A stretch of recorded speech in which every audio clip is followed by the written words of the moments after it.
Euskal Herria Bilduk euskeraz matrikulatzeko deia egin nahi du. Eta euskeraz matrikulatzera animatu nahi du. Izan ere datorren astean aurrematrikulazio kanpaina hasiko da Euskal Herriko ikastetxeetan, eta aurrematrikulazio hau ez da tramite huts bat, sakoneko gauza bat baizik.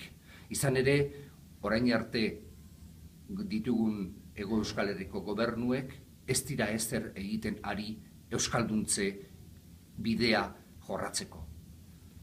Ikusi besterik ez daukagu, ikasle euskaldun eleanitzak lortze bidean ez direla ezer egiten ari.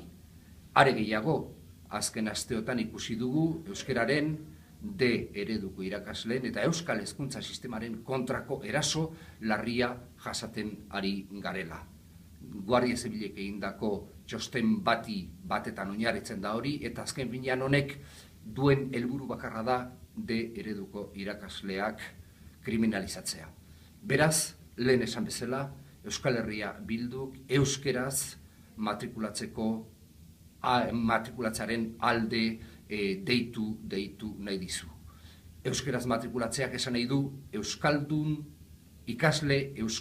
eleanitzak sortuko dituen marko berri batetarantz joan behar du.